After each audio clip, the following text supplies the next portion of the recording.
मैं वचन देती हूँ मंत्रा, तुम जो कहोगी मैं वही करूंगी, लेकिन राम का राज्याभिषेक नहीं होने दूंगी।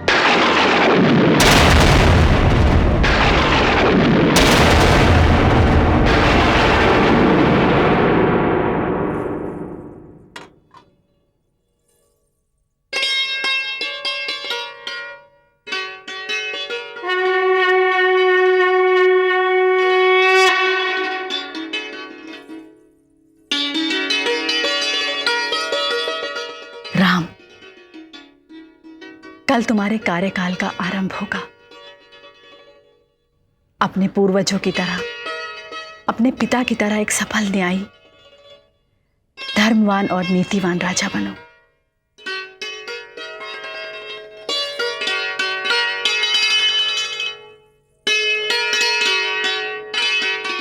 कीर्तिमान हो पुत्र, राजा बनकर एक नया आदर्श स्थापित करो।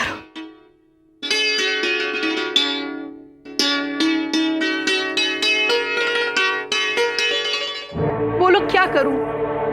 कोई उपाय है तो बताओ। उपाय तो है आपके पास महारानी। मेरे पास?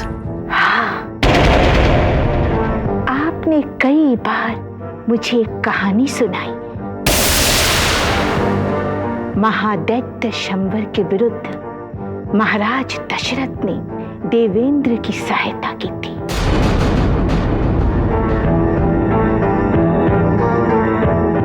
उस युद्ध में आप महाराज दशरथ के साथ थी।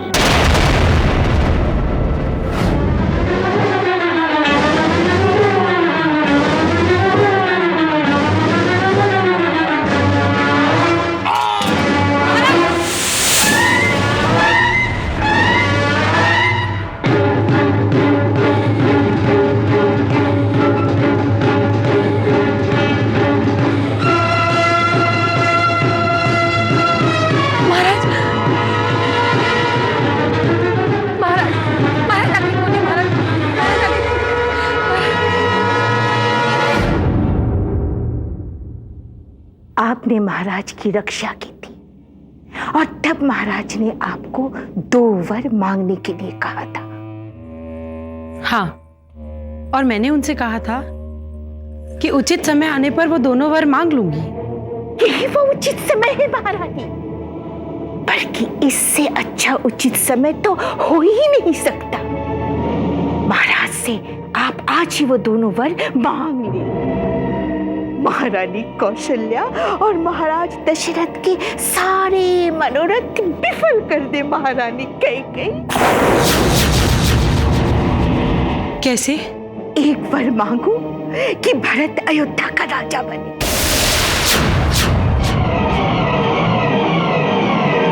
और दूसरे वर में राम को 14 वर्ष का वनवास।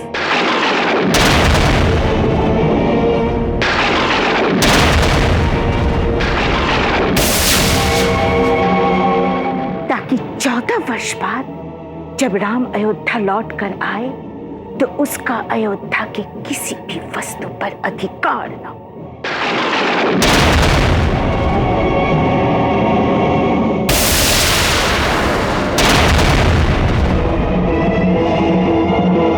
परंतु महारानी, दोनों वर मांगने से पहले ये सिद्ध कर लेना कि कहीं आपकी मांग सुनकर महाराज दशरथ अपने वचन से इनकार न कर दे। महाराज रघुकुल के सूर्य हैं मंत्रा, वो अपने कुल की रीति कभी नहीं तोड़ेंगे। अपने दिए हुए वचन अवश्य पूरे करेंगे। महारानी, महाराज के लिए वचन बड़ा है या राम? तुम्हारे मन में क्या है वो कहो। वर मांगने से पहले महाराज से राम की सौगंध मांग लेना। याद रखिए महारानी, एक वर में भरत का राज्याभिषेक और दूसरे वर में राम को 14 वर्ष का वनवास।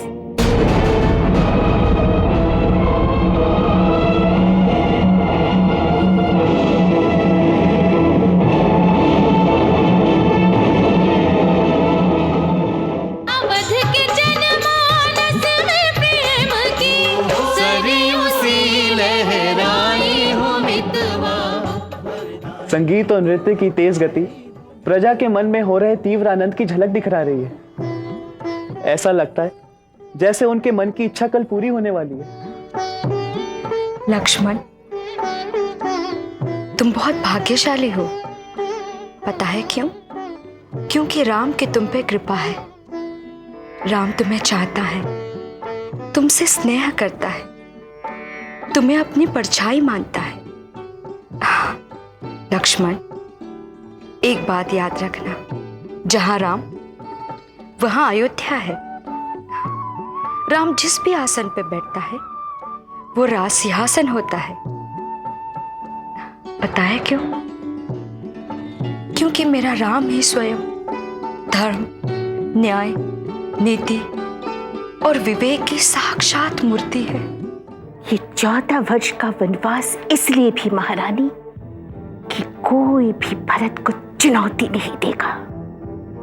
राज्य सिंहासन पर कोई भी अधिकार नहीं जताएगा। और इन 14 वर्षों में महारानी सारी सेना मेरे भरत के वश में हो जाएगी। चारों ओर मेरे भरत का राज होगा। हर कोई भरत का विश्वासी होगा। और यदि राम अयोध्या में लौट भी आया तो वो कुछ नहीं कर सकेगा, कुछ नहीं। मंत्रा, तुम इतना दूर की सोच सकती हो, इसका तो मुझे संकेत भी नहीं था। याद रखिए महारानी,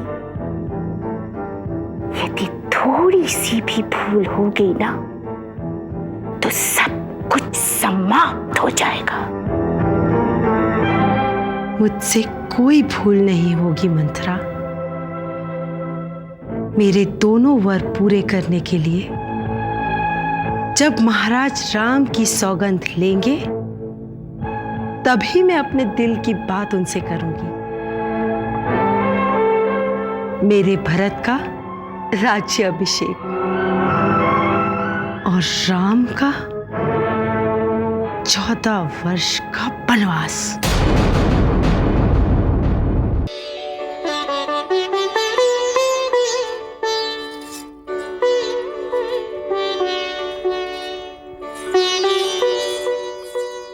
अयोध्या की महारानी को उर्मिला का प्रणाम।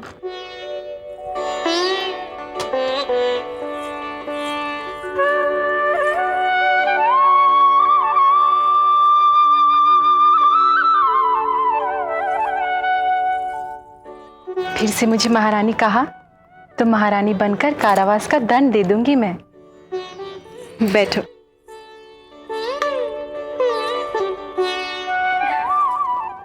आप कहिए देवरानी जी, आपकी क्या सेवा कर सकती हूँ मैं?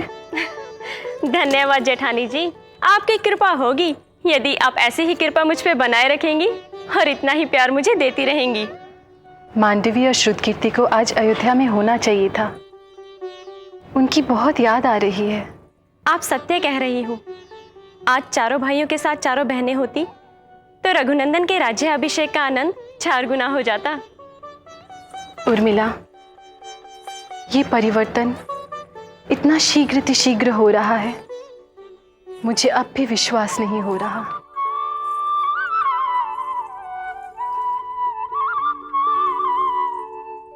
रघुनंदन राम कहाँ हैं?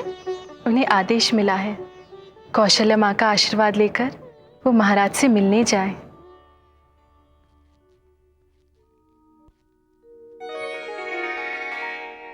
पिताश्री,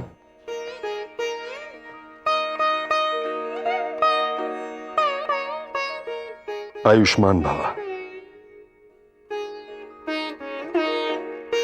बैठो पुत्र।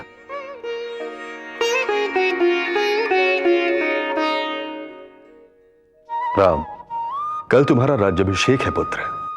जी पिताश्री। राज्याभिषेक के साथ ही तुम्हें कई उत्तरदायित्व स्वीकार करने होंगे और उन्हें निभाना होगा। राजा होने का अर्थ ही है स्वयं को अपने राज्य, अपने राष्ट्र, अपनी प्रजा को समर्पित कर देना, अपना सब कुछ उन पर न्यौछावर कर देना। पुत्र, राजा का अपने प्राणों पर भी अधिकार नहीं होता। उसके प्राणों पर भी उसके राज्य, उसके राष्ट्र, उसकी प्रजा का ही अधिकार होता है। और समय की पुकार पर राजा को अपनी प्रजा के लिए अपने प्राणों को भी दांव पर लगाना पड़ता है। जानते हो राम, प्रजा अपने राजा को भगवान विष्णु का अवतार मानती है। इसलिए राजा का आचरण सदैव पवित्र होना चाहिए, आदरणीय होना चाहिए। राजा के अपने गुप्तचर भी होने चाहिए, जो उसे बाहर की, राजभवन के अंदर की और संपूर्ण नगरी की जानकारी दे।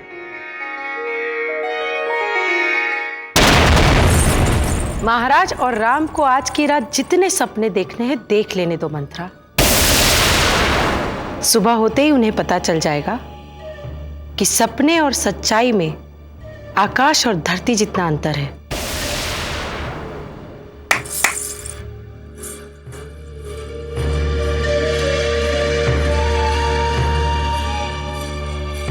आपने बुलाया महारानी? दासी, महाराज से जाकर कहो कि महारानी कैकेयी उन्हें शीघ्र, अतिशीघ्र मिलना चाहती हैं।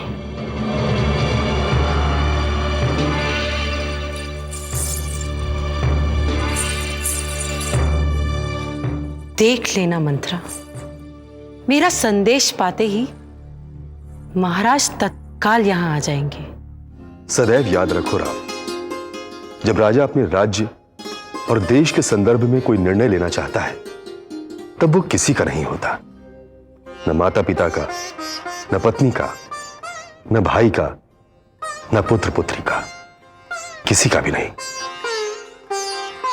वो केवल अपने राज्य और देश का होता है। यदि राजा का व्यवहार ऐसा हो तभी वो अपने राज्य और अपने देश के हित में निर्णय ले सकता है। राम तुम्हारे पूर्वज सारे नीति निपुण नृप धर्म परायण, सत्यव्रती शरणागत वत्सल, प्राणों से प्रिय जिनको अपना प्रण करे नारायण। राम राज्य हो ऐसा कि जिसका युग युग दे यह विश्व उदाहरण, धर्म राज हो ऐसा कि जिसका युग युग दे यह विश्व उदाहरण। तुम अंदर नहीं जा सकती। मैं महारानी कैकेयी का विशेष संदेश लेकर आई हूँ। महाराज की आज्ञा है कि इस समय कोई भी कक्ष में ना आने दिया जाए। महारानी कैकेयी तुम्हारे इस अपराध का अवश्य दंड देगी। महाराज को बता दो कि महारानी कैकेयी उन्हें शीघ्र, अतिशीघ्र मिलना चाहती हैं।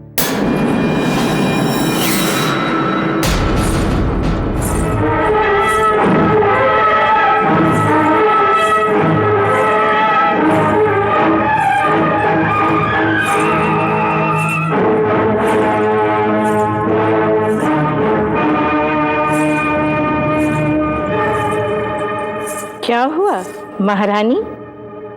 आप तो कहती थी कि आपका संदेश मिलते ही महाराज तत्काल चले आएंगे।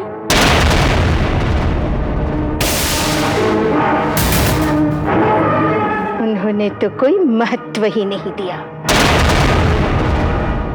महारानी, अभी तो राम राजा बना नहीं, ये दशा है। जब राम राजा बन जाएगा, जहां आप आदेश देती थी वहां आपको सभी के आदेशों का पालन करना होगा। मंत्रा, मंत्रा, मंत्रा।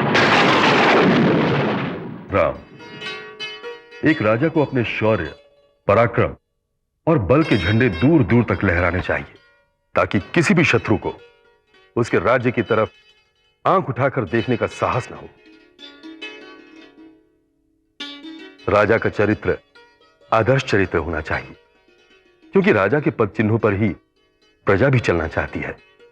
इसलिए राजा को दुराचार, भ्रष्टाचार और अनाचार को अपना शत्रु मानकर उसे राज्य में फैलने का अवसर नहीं देना चाहिए। राम, राजा के द्वार से याचक कभी भी खाली हाथ नहीं लौटना चाहिए। न्याय मांगने आए हर व्यक्ति को न्याय अवश्य मिलना चाहिए। एक राजा को अपना राज्य ऐश्वर्य, संपन्नता और धन धान्य से भरा हुआ रखना चाहिए, ताकि किसी भी व्यक्ति के मन में चोरी करने का विचार न आए। मैं आपके उपदेश का सदैव पालन करूंगा पिताश्री। इसीलिए कहती हूं कि आज ही की रात है भाग्य संवारने और बिगाड़ने के लिए। आप महाराज की बातों पर विश्वास नहीं कीजिएगा। जब तक वो राम की शपथ न ले ले, अपनी मन की बात नहीं बताइएगा। नहीं बताऊंगी। अब अपना उद्देश्य पूरा करने के लिए गोप भवन चले जाइए। याद रखिए, अगर आज की रात आपने अवसर गंवा दिया तो जीवन भर पछताएं।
पिताश्री, एक बार, केवल एक बार आप मुझे अपने गले लगा लीजिए।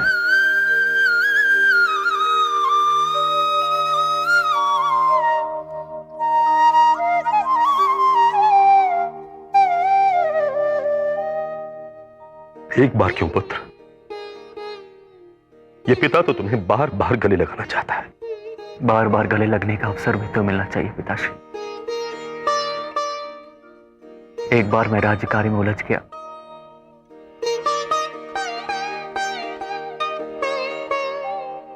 तो फिर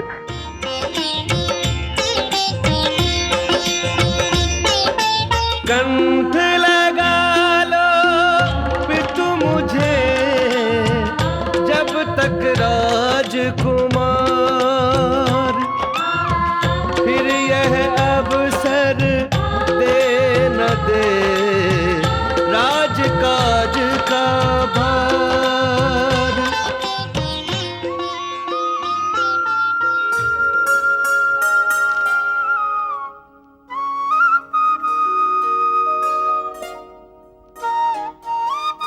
आयुष्मान भव पुत्र, यशस्वी भव पुत्र।